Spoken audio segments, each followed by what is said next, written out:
할렐루야.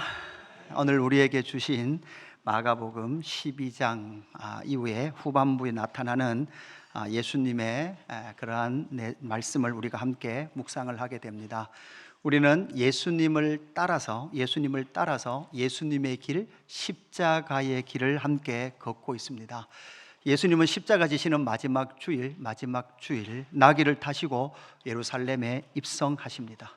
그리고 성전 청결 사건, 성전에 하나님의 영광 가운데 있었던 그 성전을 더럽게 한 종교 지도자들, 그들을 향하여 심판의 메시지를 선포하시죠. 이렇게 했을 때 그들의 결론, 결국 대제사장들과 서기관들, 이스라엘 땅을 점령하고 있는, 하나님의 나라라고 말하는 이스라엘 땅을 점령하고 있는 그들이 마가복음 11장 18절에 보면 이렇게 말씀하죠. 대제사장들과 서기관들이 듣고 예수를 어떻게 죽일까 하고 꾀하니 이는 무리가 다 그의 교훈을 놀랍게 여김으로 그를 두려워함이러라. 결국은 대제사장들과 서기관들은 예수를 어떻게 한다? 죽인다라는 그 결론을 냈습니다. 예수님께서 이렇게 이 대제사장들과 서기관들이 예수를 받아들이지 못하고 예수를 자신을 죽일 것에 대해서 예수님은 분명히 알고 계셨습니다. 그래서 예수님은 제자들에게 이미 3번이나 뭐라고 말씀하셨습니까? 나는 십자가에 죽으러 간다. 그리고 사흘 만에 부활할 거다라는 말씀을 3번이나 하셨죠. 마가복음 10장 34절 우리 같이 읽습니다. 시작. 그들은 능욕하며 침뱉으며 채찍질하고 죽일 것이나 그는 3일 만에 살아나리라 하시니라. 아멘. 예수님께서 이 말씀을 3번이나 하시면서 결국 그들은 나를 죽일 것이다, 이렇게 말씀하신 이후 예수님은 포도원 농부의 비유를 들려주셨죠. 포도 농부의 비유는 무엇입니까? 소작농들이 포도밭을 농사하고 있는데 주인이 아들을 보내, 자식을 보내, 상속자를 보내서 그 포도원의 소출을 요구하게 되는 비유입니다. 그럴 때 포도원을 맡아 소작농으로 있었던 그들이 아들이 오는 것을 보고 그 밭에 주인의 아들, 곧 상속자가 오는 것을 보고 그들은 뭐라고 말합니까? 상속자를 죽이자. 상속자를 죽이면 여러분 어떻게 됩니까? 그 밭의 소작농들이 불법으로 그 땅을 차지하게 됩니다. 하나님께서 하나님의 나라를 이 땅 가운데 세우셨는데 이 거짓 대제사장들과 이 서기관들이 하나님의 아들이신 예수님, 그 하나님의 나라의 왕이신 예수님이 오셨는데도 불구하고 그들을 죽이자라는 것이 그들의 결론이었습니다. 결국은 진짜가 왔고 진짜의 메시지, 진리의 메시지를 선포함에도 불구하고 그 진리의 메시지들을 거부했던 것이 바로 인류의 역사였습니다.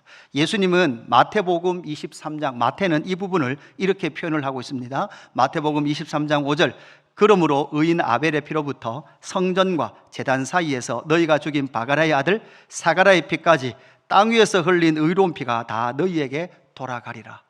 여러분, 이 말은 무엇입니까? 아벨이 하나님 앞에 영과 진리로 제사하고 예배할 때 어떻게 됐습니까?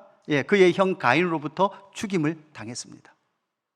진리를 선포하고 진리의 삶을 사는 그 하나님께서 보내신 모든 하나님의 사람, 진짜 참 선지자는 아벨에서부터 어디까지? 사가라, 자가라라 그랬어요. 우리말로 쉽게 말하면 알파벳 A부터 Z까지 진리를 선포하는 모든 사람들을 보냈음에도 불구하고 다 뭐 했다는 거예요? 죽였다는 거죠. 그 말은 진리를 전혀 듣지 않았다는 거예요.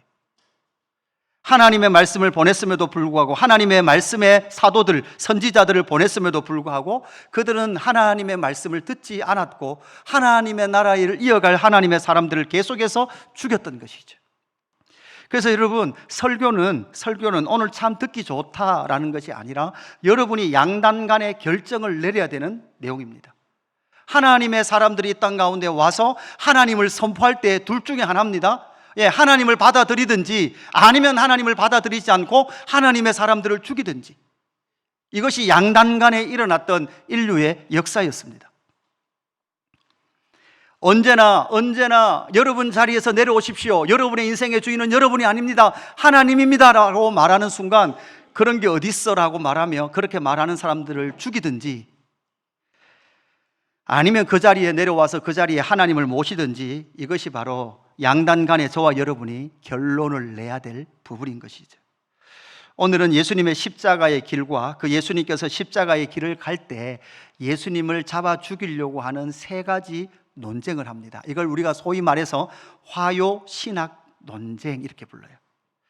그래서 예수님을 책잡으려고 지금 아주 나름대로 지혜롭다고 말하는 사람들이 오늘 본문에 3번 등장을 하는데, 이 세 가지 이야기를 화요일 날, 십자가 지시는 화요일 날 논쟁을 한다 해서 화요 신학 논쟁 3가지 주제인데, 첫 번째는 세금 논쟁입니다. 두 번째는 부활 논쟁이고, 세 번째는 율법 논쟁입니다.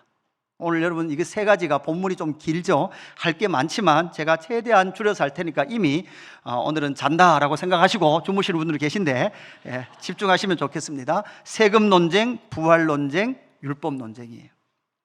이 논쟁을 통해서 예수님께서 십자가의 길을 가시게 되는데, 십자가를 따라간다는 의미가 뭔지, 십자가야 예수의 길에 순복하며 예수의 길을 걷는다는 것이 무슨 의미인지를 여러분 잘 생각을 했으면 좋겠습니다. 첫째, 예수님의 그 십자가의 길과 논쟁, 그리고 예수님의 십자가의 길을 따라간다는 것은 가이사의 세상에서 하나님을 왕으로 모시고 살기입니다. 가이사의 세상, 우리 눈에 보이는 이 세상은 곧 가이사의 세상이요, 그럼에도 불구하고 하나님을 왕으로 모시며 신앙하며 살아가는 그 삶을 예수님의 십자가의 길을 따라간다라는 의미가 된다, 이 말입니다. 예수님께서 지금 살아가고 있는 이 시대, 지금으로부터 2000년 전에 이스라엘 땅에는 예수님이 계실 그때만 해도 어떤 일이 있었습니까? 이스라엘이 로마로부터 압제를 당하기 시작합니다. 로마가 이스라엘을 계속해서 공격하기 시작하고 로마로부터 박해를 받기 시작하면서 로마가 이스라엘로 총독을 보냅니다. 총독을 보낼 때 어떤 일이 일어납니까? 총독들이 이스라엘 땅에 인구조사를 합니다. 그러고 나서 이 로마가 왜 인구조사를 합니까? 인구조사를 해야만 그 다음 뭐를 하기 시작하죠? 세금을 징수하기 시작합니다. 그래서 역사적 자료를 찾아보면 이스라엘 땅에 이때는 어떤 일이 있었는가 하면 로마의 인구조사와 세금 징수에 대한 반기를 들고 민족 봉기처럼 일어났던 역사, 그런 일들이 엄청나게 많이 일어날 때였습니다. 그럴 때에 바리새인과 헤롯 땅이 예수님을 책잡으려고 찾아옵니다. 그렇게 해서 예수님을 책잡으려고 바리새인과 헤롯 등의 한 사람이 가이사에게 세금을 바치는 게 옳습니까? 옳지 않습니까? 오늘 본문을 읽어보면 예수님의 대답을 종용하는 것 같아요. 우리가 로마의 황제인 가이사에게 세금을 바치는 게 옳습니까? 바치지 않는 게 옳습니까? 이렇게 묻는 거죠. 여러분, 여기에서 예수님께서 만약 로마의 가이사에게 세금을 바치는 게 옳다라고 말하면 여러분 어떻게 될까요? 이 반민족주의자가 됩니다. 반민족주의자. 반대로 로마에는 세금을 바치지 말라라고 말하면 민족주의자는 되겠지만, 로마로부터 어떻게 됩니까? 로마의 권위에 굴복하는, 제국에 대항하여서 제국을 등지는 그러한 대답이 되어버리는 거죠. 사실 바리새인과 지금 헤롯 땅이 예수님을 신문하러 오잖아요. 원래 여러분 우리가 전체적으로 보면 바리새인은 정치적 성향으로 해석을 해보면 이 바리새인은 민족주의자에 가깝습니다. 민족주의자에 가깝다는 말은 로마의 세금을 바치지 말자 이렇게 주장하는 자들에 가까워요. 반대로 헤롯 땅을 보면 여러분 어떨까요? 헤롯 땅은 로마에 아주 잘해야 돼요. 로마에 순복해야 돼요. 그러면 로마에다가 세금을 당연히 바쳐야 되지. 이렇게 원래 정치적으로는 그들의 생각은 전혀 달라요. 그런데 정치적으로 생각이 전혀 다른 이들이 누구 죽이는 일에 한 마음이 돼요? 예수 죽이는 일에는 한 마음이 되더라는 거예요. 여기에서 우리는 생각해야 될 것이 있습니다. 여러분, 이 세상은 끊임없이 자기의 생각을 가지고 살지만 예수 죽이는 일에는 하나가 돼서 그렇게 살아갑니다. 지금 한국 교회 안에 최고의 갈등의 이슈가 뭡니까? 지금 한국 교회 안에 최고의 갈등의 이슈는 교회가 정치적 견해를 어떻게 가지느냐가 갈등의 큰 중심 주제입니다.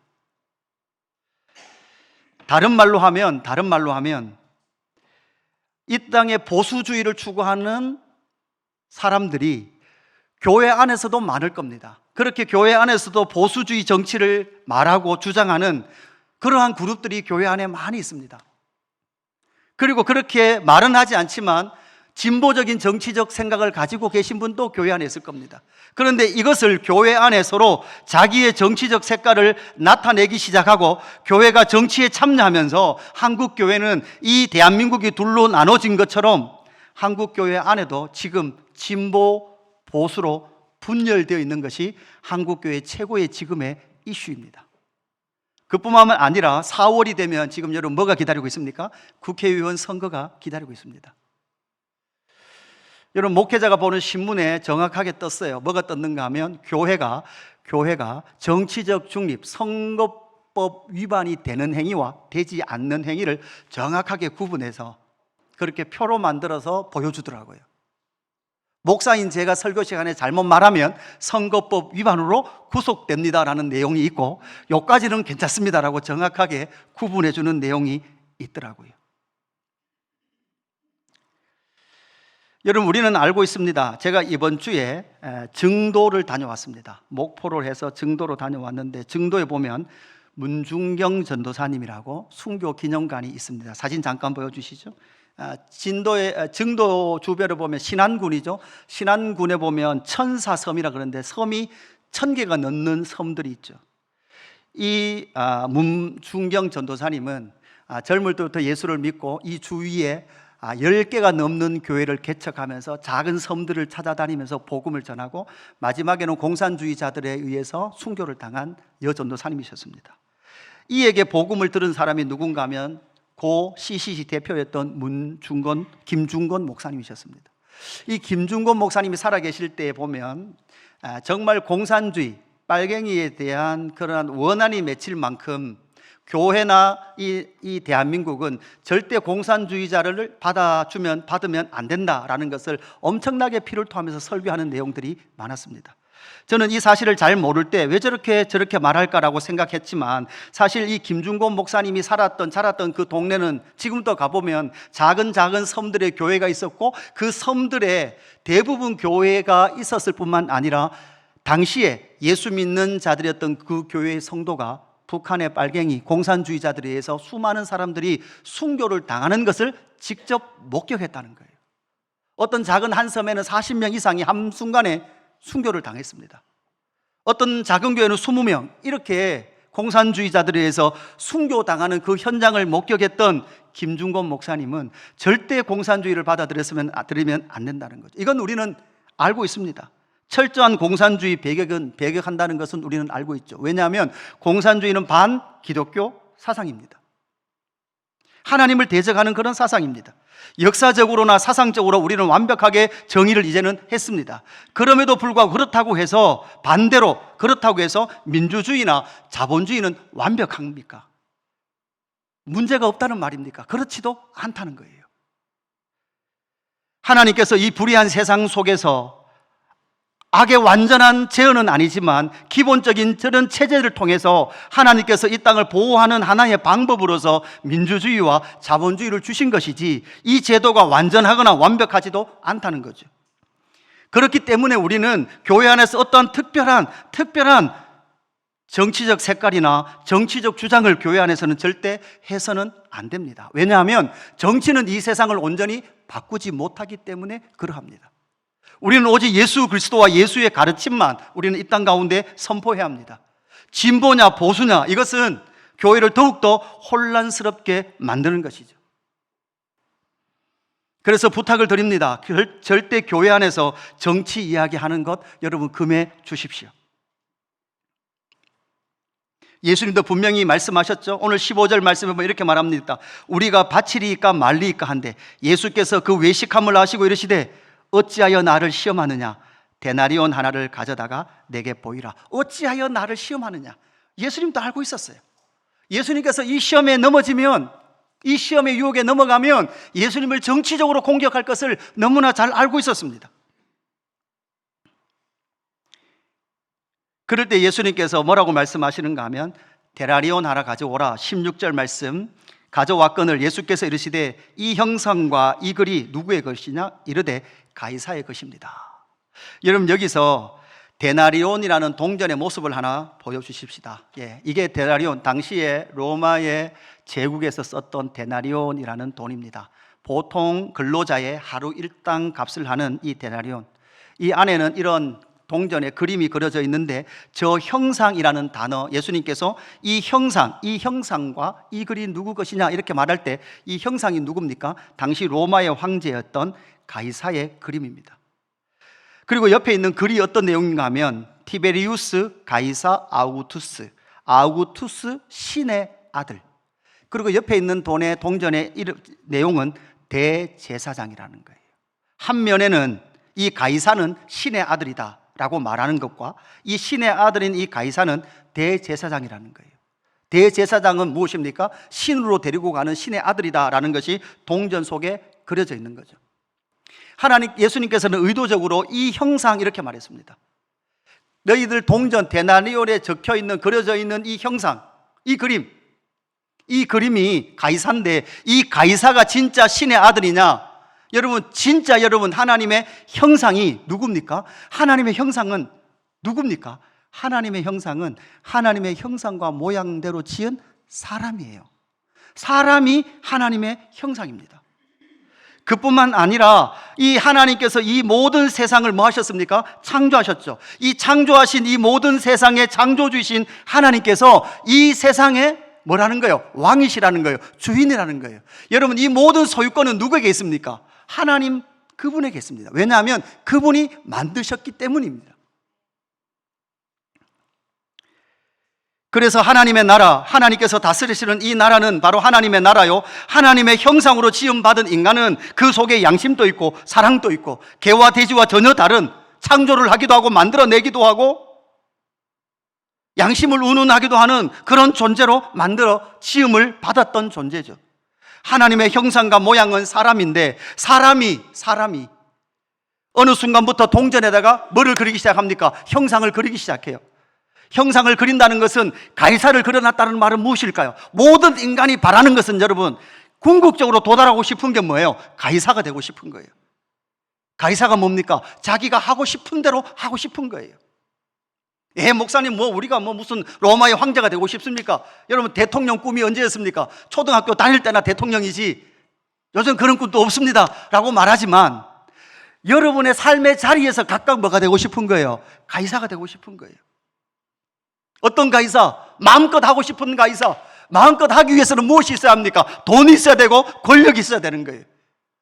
여러분, 이것이 이 세상 모든 하나님을 떠났던 인간 군상이 찾아가고 싶은 자리가 어디라는 거예요? 가이사의 자리라는 거예요. 그것을 형상으로 만들어 놓고 온 인류가 뭐를 섬기는 거예요? 가이사를 신으로 섬기며, 그 가이사가 하나님의 아들, 신의 아들이라고 생각하고 살아가는 그 세상을 말하고 있는 것이죠. 그래서 예수님께서 묻는 거예요. 너희의 형상은 어디서 왔냐? 너희는 왜 끊임없이 가이사의 형상을 추구하고 가이사의 그 꿈을 꾸며 가이사가 되기를 원하느냐? 너희는 누구의 형상이라는 거예요? 저와 여러분은 하나님의 형상인 줄로 믿습니다. 우리 옆 사람 한번 축복할까요? 당신은 하나님의 형상입니다. 하나님의 형상이라면 여러분 어떻게 될까요? 하나님의 형상과 모양으로 사는 것이 하나님의 뜻이겠죠. 문제는 무엇입니까? 우리가 살아가는 이 세상은 사실 로마의 가이사가 황제이듯이, 그 로마라는 그 세상 속에, 바벨론이라는 그 세상 속에, 가이사가 왕된 그 세상 속에 때로는 우리가 던져진 것처럼 살아갑니다. 왜냐하면 모든 사람들이 그 물결로 살아가고 있습니다. 그 물결 속에서 여러분, 우리는 무엇을 인정하며 살아가야 합니까? 가이사가 세상의 왕인 것처럼 되어 있는 이 세상 속에 우리의 삶을 통해서, 십자가의 길을 통해서 우리가 나타내야 될 것이 무엇입니까? 그럼에도 불구하고 하나님이 왕이신 줄로 믿습니다. 그래서 여러분, 우리의 시간의 주인이 하나님이신 것을 고백하면서 우리는 이 주일을 거룩하게 구별해요 하나님 앞에 예배드리러 나온 줄로 믿습니다. 여러분, 돈의 주인이 우리가 아닙니다. 여러분, 우리의 모든 돈의 소유권은 누구에게 있습니까? 하나님에게 있습니다. 여러분, 11조만 하나님의 것이 아니라 모든 것이 하나님의 것인 줄로 믿습니다. 우리의 마음과 우리의 모든 삶 역시도 하나님의 소유권 안에 있는 자들인 줄로 믿습니다.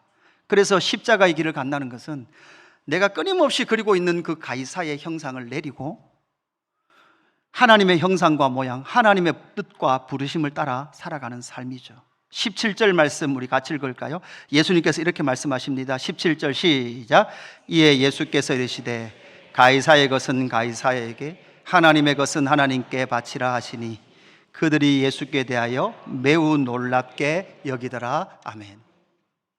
여러분, 예수님께서 오늘 정치적인 발언을 잘 피해 가셨습니까? 제가 오늘 서두에 정치적 이야기를 교회에서 발언을 했어요. 오늘 제가 진보적인 성도도 교회를 안 떠나고 보수적인 성도도 교회를 안 떠나도록 제가 잘 피해서 말했습니까? 제가 1부 때 더 잘 말한 것 같은데 2부 때는 약간 덜 말을 잘 못한 것 같아요. 제가 말을 할 때 보수적 성도도 마음에 별로 거리낌 없이 이 교회에 머물러 있고, 진보적 성도도 정치적 성향을 가진 사람도 이 교회에 잘 머물러 있을 수 있도록 제가 미꾸라지처럼 이렇게 저렇게 잘 빠져나갔을까요? 예수님께서 이렇게 말씀하시는 것이 미꾸라지처럼 대답을 회피하시며 빠져나간 것이 아니라, 여러분, 이게 진리라는 거예요. 가이사의 것, 사실 여러분 가이사의 것이 있습니까 없습니까? 없어요. 여러분, 나중에 국가나 세금의 문제는 나중에 바울 서신에 가서 이야기를 해야 될 부분이에요. 이 부분에서 그 부분 이야기하는 것 아니에요. 이 모든 것은 누구의 것입니까? 하나님의 것이에요. 불법으로 가이사가, 불법으로 대제사장들이, 여러분, 하물며 하나님의 나라의 성전조차도 대제사장들이 돈으로 매매하며 그 성직을 사고, 서기관들이 함부로 하나님의 자리에 앉아서 그렇게 하고 있었던 그들을 향하여 가이사의 것은 가이사에게, 하나님의 것은 누구에게? 하나님에게 바쳐라. 여러분, 우리가 드릴 수 있는 분은 누구밖에 없습니까? 하나님밖에 없습니다. 왜냐하면 하나님께서 모든 것의 주인이시기 때문인 줄로 믿습니다.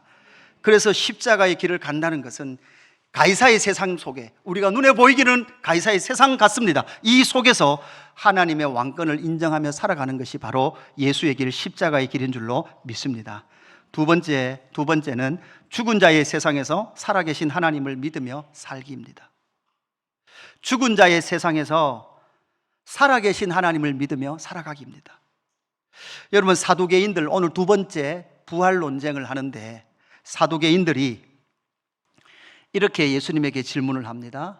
7명의 아들이 있어요. 그죠? 어떤 한 집에 아들이 7 있어요. 여러분 집에 아들이 7 있다 그러면 행복하시겠습니까?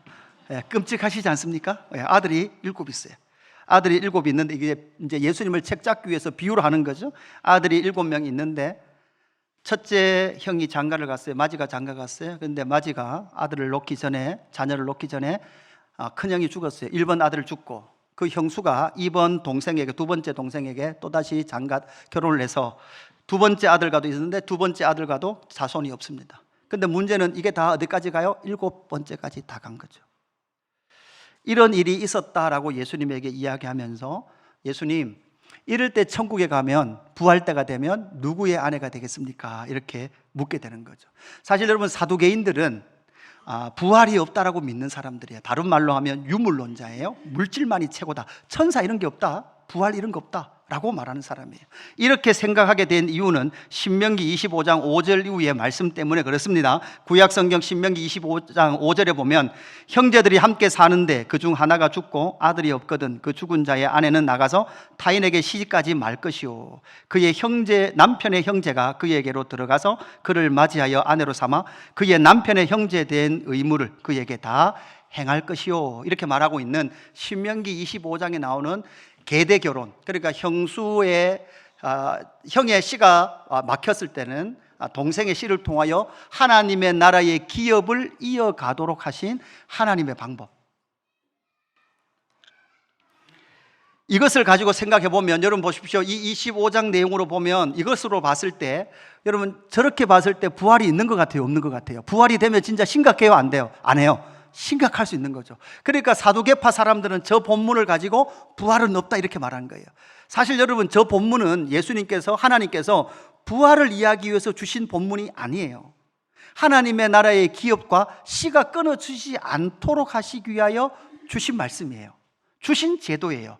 저걸 가지고 부활에 대해서 적용을 하면 됩니까? 안 됩니까? 안 되죠. 여러분, 제가 설교를 할 때 설교가 어려운 부분이 뭐예요? 설교가 어려운 부분은요, 양쪽 다 이야기를 해야 되기 때문에 어려운 거예요. 그리고 여러분, 저는 참고로 말씀드리지만 지금 시간보다 설교를 더 줄이지는 못할 것 같아요. 뭐 지금도 저는 설교 준비를 뭐 하는가 하면 주중에 다 적어놓고 토요일 저녁 오늘 아침까지도 계속 빼는 작업해요. 이거 말하면 길어지겠지? 이거 말하면 또 어렵다 그러겠지? 그래서 계속 삭제해요. 삭제해서 지금 A4 3장이에요. A4 3장을 여러분에게 해드리는 내용이 좀 이렇게 되는 거예요. 왜냐하면 양쪽 다 말을 해야 되는 거죠. 여러분, 이 땅에 있는 이상한 교회와 이상한 목회자들, 여러분 어떻습니까? 꼭 한편의 말씀과 그 말씀이 그것을 말하고 있지 않은데도 불구하고 문장만 보면서 설명하고 설교할 때 오류가 나는 것이고 문제가 생기는 거예요. 그러면 목사님, 구약 성경에는 부활에 대한 내용이 없을까요? 아니요. 구약 성경에도요, 부활에 대한 내용들이 너무나 많이 나와요. 에스겔서의 마른 뼈 골짜기에서 마른 뼈가 살아나는 이런 모든 환상들이 무엇에 관한 예표입니까? 부활에 관한 예표입니다. 대표적으로 이사야서 26장 19절 말씀 같이 읽어봅시다. 시작. 주의 죽은 자들은 살아나고 그들의 시체들은 일어나리이다. 티끌에 누운 자들아, 너희는 깨어 노래하라. 주의 이슬은 빛난 이슬이니 땅이 죽은 자들을 내놓으리로다. 아멘. 예수께서 죽은 자들을 통하여 살아나게 하실 것이다, 메시아를 통해서 그 죽은 자들을 살아나게 할 것이다 라는 것이 이사야서 26장에 이미 기록이 되어 있습니다.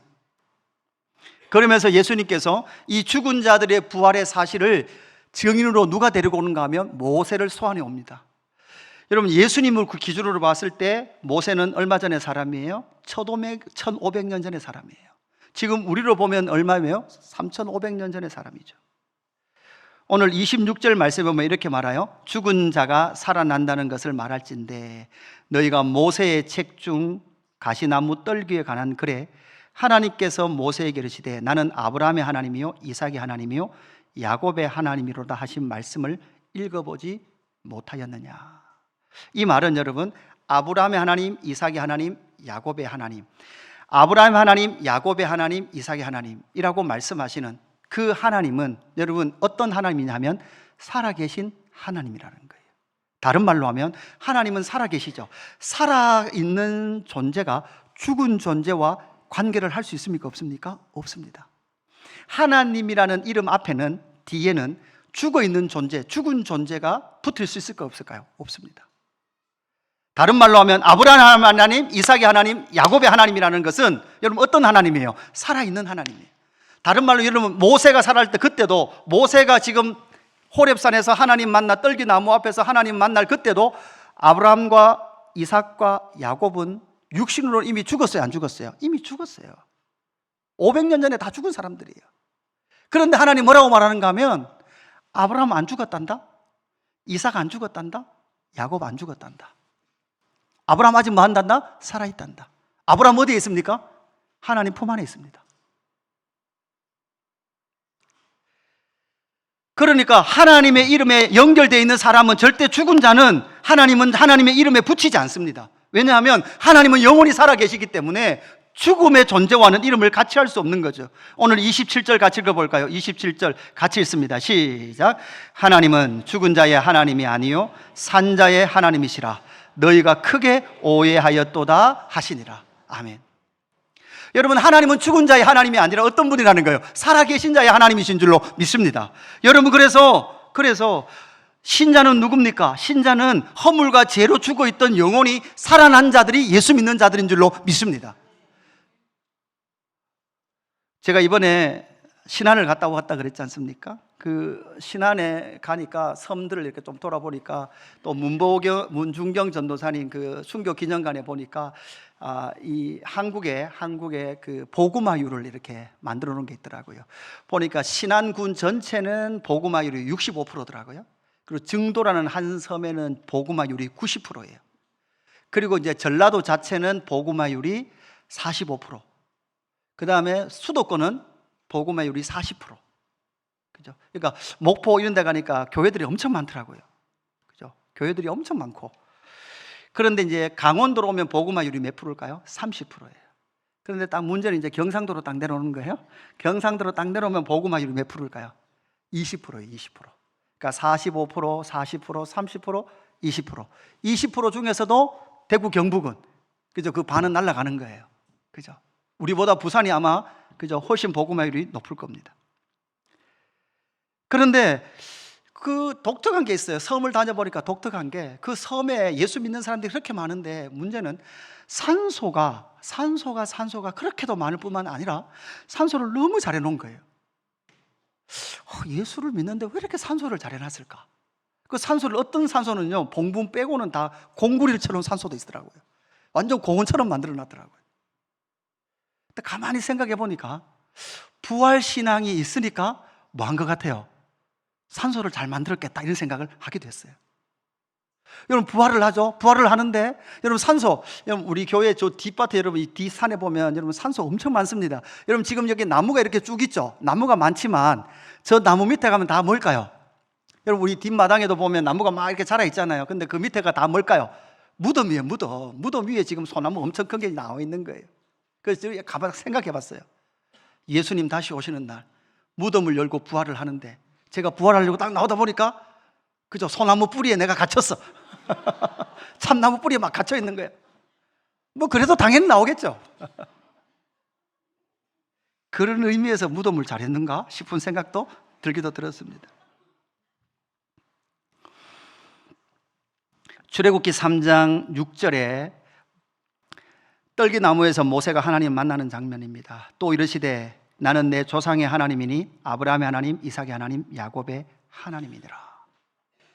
모세가 400년 동안 하나님께서 응답하지 않았던 이스라엘 백성들을 끌어안고, 모세 자기 힘으로 구원하려고 했던 그 모든 노력을 끌어안고 반대로 이제 광야에서 40년의 시간을 보낸 이후 하나님을 만나는 순간, 또 이르시되 나는 내 조상의 하나님이니 아브라함의 하나님, 이삭의 하나님, 야곱의 하나님이라. 모세가 하나님 배웠기를 두려워하여 얼굴을 가리매. 7절 같이 읽습니다. 7절 시작. 여호와께서 이르시되 내가 애굽에 있는 내 백성의 고통을 분명히 보고 그들이 그들의 감독자로 말미암아 부르짖음을 듣고 근심을 알고. 아멘. 그 백성, 하나님의 자기 백성들의 고통을 분명히 뭐하고 계시대요? 보고 계시대요.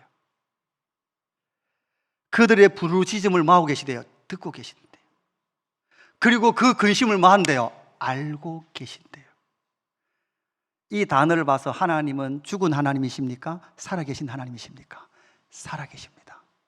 그 말은 오늘 또 하나님은 살아계실까요? 아멘. 하나님은 살아계신 하나님이신 줄로 믿습니다. 하나님이 살아계시다면 여러분 두 가지겠죠. 살아계신 하나님께서 우리의 삶을 보호하시고 인도하고 계신 줄로 믿습니다.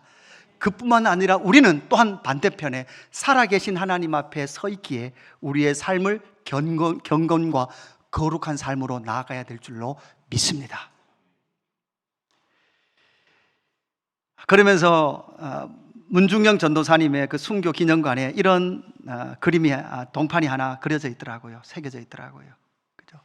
그러니까 해안가에서 16명의 예수 믿는 사람이 공산당 사람들에 의해서, 북한에서 내려온 그러한 사람들에 의해서 순교를 당하면서 아버지여 내 영혼을 받으소서, 이렇게 기도하며 순교조차도 통과했던 이들의 믿음과 이 성도들의 삶은 무엇이었을까? 여러분, 부활과 영생의 신앙이 아니고서는 예수의 길, 십자가의 길을 믿음으로 갈 수 있는 사람은 아무도 없는 줄로 믿습니다. 여러분, 우리는 예수 안에서 이미 영생을 얻은 자들인 줄로 믿습니다. 우리의 육체가 쇠잔할지라도 주님 다시 오시는 그날 우리의 육체와 영혼까지 온전하게 회복하시고 부활의 영광을 누리게 하실 줄로 믿습니다. 세 번째, 십자가의 길, 그 논쟁 속에 발견하는 것은 무엇입니까? 원수들의 세상에서 하나님을 사랑하며 살기입니다. 여러분, 사랑은 아무나 할 수 있습니까? 없습니까? 사랑은 아무나 못합니다. 왜냐하면 노래 가사가 그렇습니다. 사랑은 아무나 하기가 어려운 거죠. 오늘 서기관 한 사람이 세 번째 논쟁을 합니다. 율법 논쟁을 하죠. 예수님, 율법 중에 어느 것이 큽니까? 율법 여러분 크게 보면 10계명이 10개예요. 이 중에 하나라도 예수님께서 먼저 말을, 가치를 부여한다면 이것은 문제가 있게 되는 거죠. 근데 여러분 잘 생각하셔야 돼요. 이 율법에 관한 질문을 예수님에게 한 게 문제예요. 왜 그렇습니까? 예수님은 율법을 만드셨고 율법을 수여하신 분이에요. 이 말 이해되십니까? 삼위 하나님께서 이미 율법을 만드셨고 그 율법을 모세에게 주신 분이 누구예요? 예수님이에요. 그 율법의 본의를 알고 계셨던 그분, 만드신 그분에게 물어본 거예요. 그럴 때 예수님께서 30절, 31절 우리 화면을 보고 같이 읽습니다. 시작. 내 마음을 다하고 목숨을 다하고 뜻을 다하고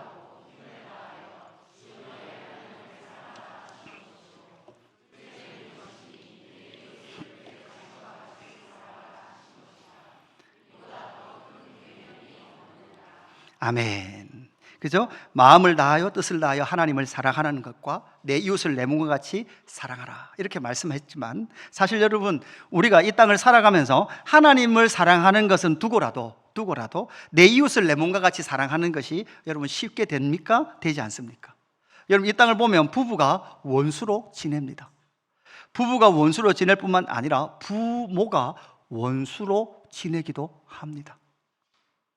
이웃과 이웃이 원수로 지내는 그러한 모습들을 이 땅에서도 많이 보죠. 여러분 이 시작은 어디입니까? 창세기 3장 15절에 분명히 말씀합니다. 내가 너로 여자와 원수가 되게 하고. 여러분 원수라는 단어가 여기서 등장하죠.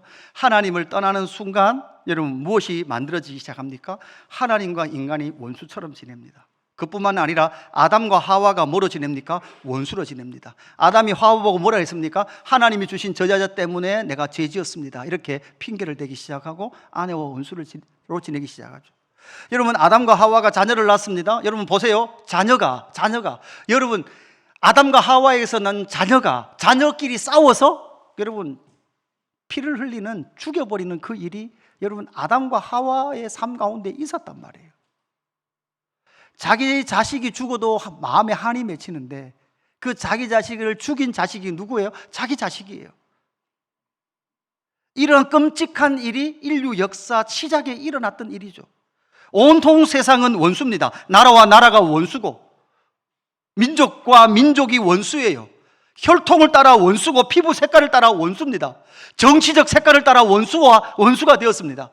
교회에서조차도 정치적 색깔을 따라 원수가 된 것이 지금 우리의 상황인 것이죠. 인간이 어떻게 할 수 없습니다. 나도 어떻게 할 수 없습니다. 인간인 우리가 내 마음을 어떻게 해보자고 해도 여러분 누구도 안 돼요. 왜? 부부 관계도 안 되더라고요. 부모 관계도 안 되더라고요. 형제 간에도 안 되더라고요. 이 원수 맺힘이 끝이 나지 않는 것이 인류의 역사였습니다. 이 역사의 시작은 결국은 하나님을 떠났던 첫 번째 아담으로부터 시작된 그 일이죠. 그러나 둘째 아담이시오 마지막 아담이신 예수님께서 오셔서 십자가에서 하시는 일이 무엇입니까? 에베소서 2장 14절 바울은 이렇게 우리에게 알려줍니다. 그는 우리의 합형이신지라 둘로 하나를 만드사 원수된 것 곧 중간에 막힌 담을 자기 육체로 허시고. 중간에 막힌 담을 뭐로 허셨다는 거예요? 예수 그리스도의 육체로 허셨다는 거예요.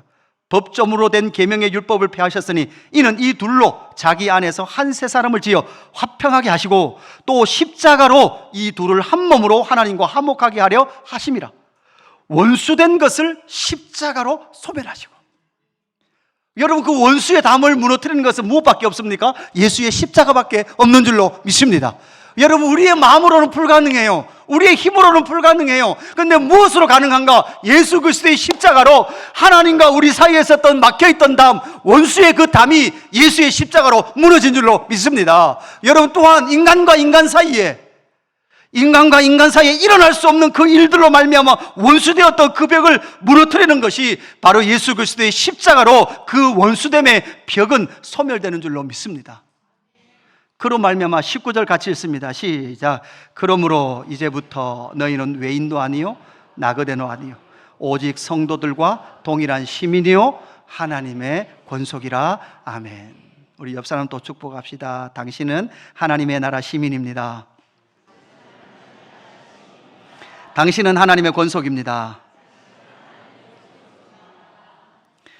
예수님의 길, 예수의 십자가를 통해 우리는 바로 화목과 사랑하는 길이 열려지게 된 것이죠.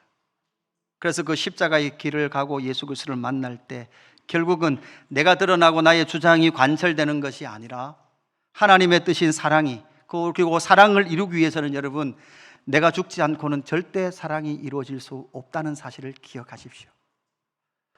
내가 십자가에 죽고 내가 부정되어질 때에 이웃과의 사랑은 더욱더 그리스도의 모습으로 회복되어질 줄로 믿습니다. 오늘의 말씀의 결론을 맺습니다. 십자가의 길과 논쟁, 세 가지 논쟁이었습니다. 세금 논쟁, 율법 논쟁, 마지막 무엇이었죠? 세금 논쟁, 부활 논쟁, 율법 논쟁. 이 세 가지 논쟁을 통하여서 가이사가 자리 잡고 있는 이 세상 속에 하나님을 왕으로 모시고 살아야 합니다. 그런데 여러분 생각해 보십시오. 여러분 가운데 왜 이렇게 염려가 많습니까? 왜 이렇게 미래가 두렵습니까? 여러분, 제가 찬양을 하다가 이쪽에 탁 쳐다보면서 이렇게 이 청년 4명이 딱 찬양하는 걸 보면서 마음이 너무 기뻤어요. 너무 든든해요. 근데 다른 어떤 것으로 든든한 것이 아니라 가이사의 세상 속에서 하나님께서 부르신 하나님의 나라 백성들로 살기에 이들의 미래를 우리가 걱정할 필요가 없는 줄로 믿습니다. 여러분 마찬가지죠. 여러분 우리는 우리의 미래를 1도 염려할 필요가 없는 줄로 믿습니다. 왜냐하면 우리 하나님은 살아계신 하나님이신 줄로 믿습니다. 비록 우리의 육체가 세잔하고 우리가 이 땅 가운데 삶의 어려움들을 만나지만 그럼에도 불구하고 하나님은 살아계신 하나님이요, 살아계셔서 우리를 이끌어 가시고 인도하시는 하나님이신 줄로 믿습니다. 여러분 안에 있는 염려와 걱정과 근심의 뿌리를 보십시오. 왜 그렇습니까? 끊임없이 가이사의 자리에 앉고 싶은 거예요. 내 마음껏 하고 싶은 거예요. 그게 늘 꿈틀거리기 때문에 우리 안에는 염려와 불만과 걱정이 떠날 수 없는 것이죠. 오늘 그 염려와 걱정을 십자가에 못 박는 저와 여러분 되기를 주님의 이름으로 축복합니다. 또한 우리는 이 세상, 이 대한민국 땅도요, 무덤으로 다 덮여 있어요. 그 속에 살아계신 하나님을 의지하는 저와 여러분 되기를 주님의 이름으로 축복합니다. 우리 시간 이 찬양